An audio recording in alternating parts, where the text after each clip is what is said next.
जय माँ मूकाम्बिका देवी। आज हम बात करेंगे माँ मूकाम्बिका के बारे में। कोल्लूर मूकाम्बिका टेम्पल ये उडुपी डिस्ट्रिक्ट कर्नाटक में है और कहते हैं किसी समय यहाँ पर एक ऋषि रहा करते थे। उनका नाम था कोला और शायद हो सकता है कि इसी ऋषि कोला के नाम पर में इस जगह का नाम कोल्लूर पड़ गया हो समय के साथ। और पास ही में कोला ऋषि जहाँ पे तपस्या कर रहे थे वहीं पास में एक राक्षस, एक डीमन कौमासुर, वो भी वहाँ पर में रहता था और वो भी तपस्या करता था। क्योंकि ऋषि जो तपस्या करते हैं उनका तो पर्पस डिवाइन होता है, जबकि राक्षस जो तपस्या करते हैं तो उसका पर्पस जो है डिस्ट्रक्टिव ही होता है। और कहते हैं कि ये जो कौमासुर है इसने पहले भी कई सारे जो है सो देवताओं को प्रसन्न करके उसने कई सारी सिद्धियां और वरदान प्राप्त कर लिया था। और एक जो वरदान जिसकी हम चर्चा करेंगे उसको पहले ही मिल चुका था भगवान भोलेनाथ से कि उसकी मृत्यु किसी देवी के ही हाथों से हो सकती है। कोई मेल मतलब कोई भी गॉड उसको उसका वध नहीं कर सकता। और अब फिर से वो तपस्या कर रहा था, शायद अमरता, इमोर्टलिटी या इनविंसिबिलिटी और पराजय की, अभी उसको कोई भी नहीं मार सके, इस तरह की चीज़ें मांगने के लिए वो तपस्या कर रहा था। तो अब देवी देवता सभी जो है सो परेशान, क्योंकि किसी भी राक्षस को जब कोई देवता आशीर्वाद देते थे, वरदान देते थे, तो सबसे पहले वो लोग राक्षस देवताओं पे ही हमला करता था, अटैक करता था। सर्दी का मौसम है, गला मेरा थोड़ा सा ख़राब है, लेकिन कई दिनों से वीडियो बन नहीं रहा था तो हमने सोचा कि चलो वीडियो बनाया जाए, तो इसको इग्नोर करिएगा। कंटेंट अच्छा है और शब्द भी काफ़ी हद तक जो है हम कोशिश करेंगे क्लियर हो। तो सभी देवी देवता जो है उसके इंटेंशन को समझ रहे थे और वो सब पहुँचे माँ सरस्वती के पास कि माँ सरस्वती आप ही कुछ करिए, किसी भी तरह से इसको रोकिए। तो माँ सरस्वती ने कहा कि ठीक है हम कुछ करते हैं। माता आई और कौमासुर के जीवा पे बैठ गई।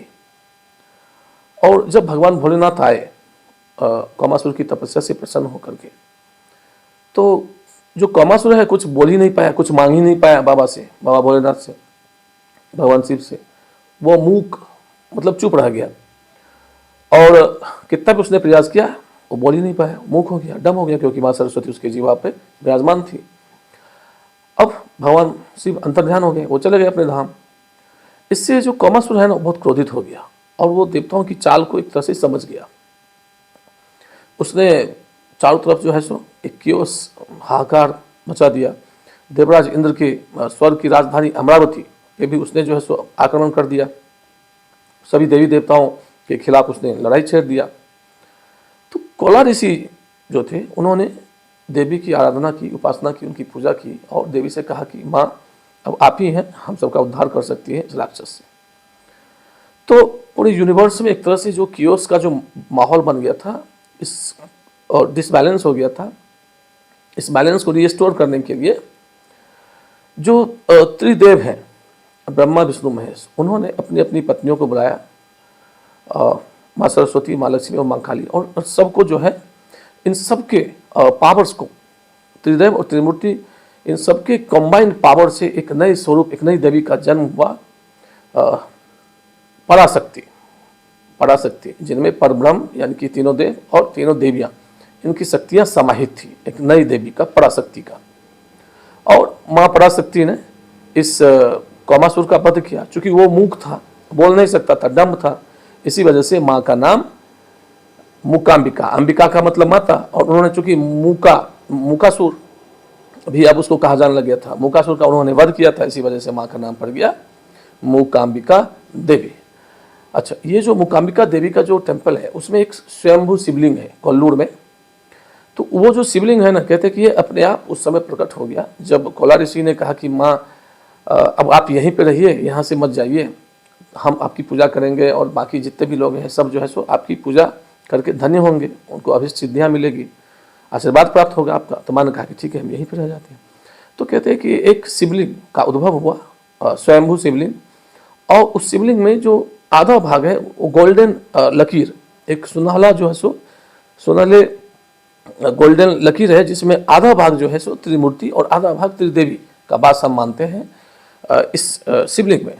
यानी कि इस शिवलिंग के आधे भाग में ब्रह्मा जी, विष्णु जी और महेश, और आधे भाग में त्रिदेवी यानी कि माँ सरस्वती, माँ लक्ष्मी और माँ काली का वास माना जाता है। तो पूरे भारतवर्ष में एक तरह से ये यूनिक जो है सो टेम्पल है और या शिवलिंग है जहाँ पर में हमें त्रिदेवी और त्रिमूर्ति सबके एक साथ दर्शन होते हैं। तो अपने आप में बहुत खास है। अच्छा, इस शिवलिंग के पीछे में देवी का एक आइडल है, मूर्ति है। कहते हैं इस मूर्ति की स्थापना आदि शंकराचार्य ने किया था। कहते हैं जब आदि शंकराचार्य जी के समय में केरला में, चूँकि वो तो केरल से थे, कोच्चि के पास आबारी एक जगह है केलारा एक जगह है जहाँ पे उनका जन्म हुआ था। और उस समय केरला में कोई भी माँ सरस्वती का कोई भी टेम्पल नहीं था, कोई भी स्टैच्यू, कोई भी आइडल नहीं था। तो आदि शंकराचार्य ने सोचा कि चलते हैं कश्मीर, वहाँ पे माँ को प्रसन्न करके जो है सो माँ को यहाँ पिलाएंगे केरला में। तो वो चले कश्मीर। कश्मीर को ट्रेडिशनली जो है ना माँ सरस्वती से जोड़ा जाता है कि ओरिजिनली माँ सरस्वती का जो वास है वो वहीं पे है।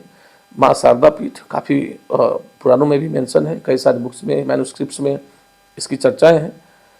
और ओरिजिनल एबोर्ड एक तरह से माँ सरस्वती का हम कह सकते हैं कश्मीर को। तो कश्मीर आए, कहते हैं माँ सरस्वती का जो टेम्पल है जहाँ पे वो विराजमान थी कश्मीर में, उसके 4 कपाट थे, 4 गेट थे।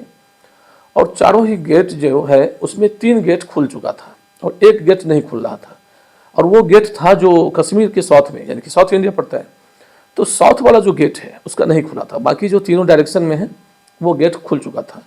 और कहते हैं कि उस गेट को खोलने के लिए जो सर्व ज्ञानी हो, जिसके पास में कंप्लीट नॉलेज हो, वही उस गेट को खोल सकता था। तो जब जगत गुरु शंकराचार्य जी आए, और उनको तो वैसे तो वहाँ पर में उनको काफ़ी शास्त्रार्थ करना पड़ा, बहुत सारे बड़े बड़े जो विद्वान थे उन सब ने उनको थोड़ा सा रोकने की कोशिश भी की, लेकिन सबको उन्होंने अपनी पांडित्य से, अपनी नॉलेज से कन्विंस कर दिया। और जब मंदिर के गेट की तरफ जाने लग गए तो उनके कानों में माँ सरस्वती की आवाज़ आई कि ठहरो, तुम अंदर मत जाओ। तो आदि शंकराचार्य ने पूछा क्यों? उन्होंने कहा कि तुम संपूर्ण ज्ञानी तो हो सकते हो, लेकिन तुम इम्प्योर हो, प्योर नहीं हो। तो जगत गुरु शंकराचार्य ने पूछा वो कैसे? तो उन्होंने कहा कि जब मंडन मिश्र और उभय भारती उनकी पत्नी के साथ जब तुम्हारा शास्त्र चल रहा था मिथिला में, जो आज का जो बिहार का जो नॉर्दर्न पोर्शन है वो मिथिला है, वहाँ पे कभी जगत गुरु शंकराचार्य जी का बहुत बड़ा शास्त्रार्थ हुआ था। इस डिबेट को वन ऑफ द मोस्ट फियर्सेस्ट और कह सकते हैं डिवाइन ये डिबेट या शास्त्रार्थ था, जिसमें उभय भारती जी से जो मंडन मिश्र की वाइफ थी उनसे वो कुछ पराजित हो गए थे लास्ट में।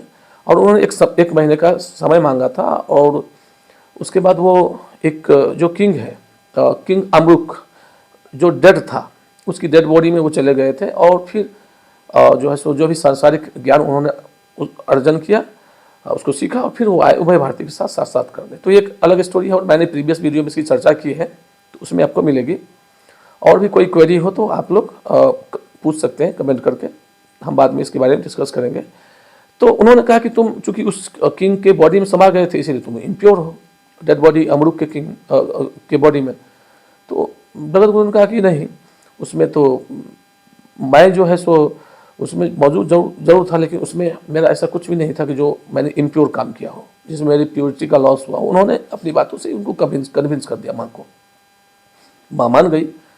और तब उन्होंने कहा कि अब जगत गुरु शंकराचार्य ने अपनी बात रखा।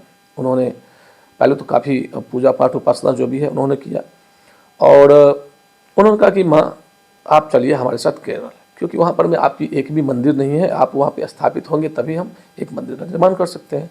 वहाँ से यहाँ पर में लोगों को आने में बहुत कष्ट होता है, खासतौर से जो पीड़ित हैं, मतलब जो ओल्ड एज बूढ़े लोग हैं, या फिर जिनको कुछ बीमारियाँ हैं, या बहुत सारे जो लोग नहीं किसी भी कारण से नहीं आ पाते हैं, उन सबको आपका दर्शन करने का सौभाग्य वहाँ पे मिलेगा अगर आप वहाँ पे चलती हैं। तो यहाँ पे आने में सबको कष्ट होता है।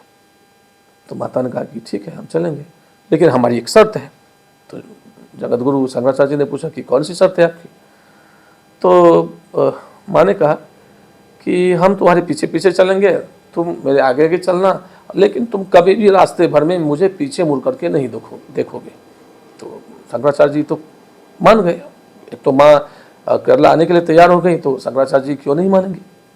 उनका ठीक है, हम ये करेंगे, अब हम ये बात आपकी मानेंगे। हम दोनों चले, माँ पीछे पीछे और जगतगुरु शंकराचार्य आगे आगे। चलते चलते चलते चलते ये सब पहुंचे आज के उदुपी डिस्ट्रिक्ट का जो एरिया है कोल्लूर, वहाँ पर में। और रास्ते पर माँ के पैरों के पायल की छन की आवाज़ जगतगुरु के कानों में पहुंच रही थी। तो जगतगुरु निश्चिंत थे कि माँ तो पीछे से आ ही रही हैं। जब ये कोल्लूर पहुंचे दोनों, तो अचानक से जगतगुरु के कानों में माँ के पैरों की पायल की छन की आवाज़ आनी बंद हो गई। तो कुछ वो ठिठक से गए वहाँ पे। कुछ टाइम के लिए वो खड़े रहे मौन पोजीशन में, और फिर पीछे मुड़ के उन्होंने देखा कि माँ तो वहीं पे खड़ी है। एक शिकायती नज़रों से उन्होंने माँ को देखा। अब चूंकि माँ तो माँ है, उनको तो वो कुछ कह नहीं सकते थे, पूछ भी नहीं सकते थे।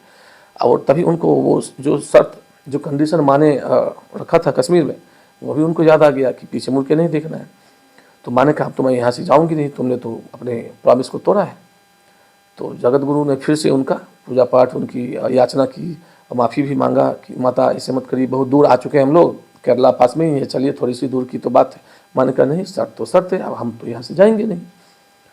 अब माता जी ने जगतगुरु को मानना पड़ा ये बात। लेकिन जगतगुरु की काफ़ी उनकी जो एक भावना है, प्योरिटी है मन में लोगों के लिए, जो भलाई और ये सब देखते हुए माँ ने कहा कि ठीक है।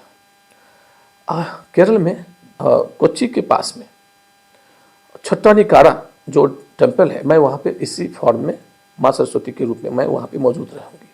लेकिन मैं यहाँ पर में भी मौजूद रहूँगी, क्योंकि ये तो हमारे जो हिस्सा है उसका जो कंडीशन था, इसलिए हम तो यहाँ से आगे जाएंगे नहीं, यहाँ पर भी मैं रहूँगी। और छोट्टानिकारा जो एर्नाकुलम डिस्ट्रिक्ट है, उसमें एक बहुत ही अच्छा सा सिटी है कोच्चि, अरेबियन सी के किनारे। और वहाँ पर में उसी के सवर में, कोच्चि के सवर में ये जगह है छोट्टानिकारा। तो इसको छोट्टानिकारा टेम्पल भी बोलते हैं, माँ भगवती का मंदिर।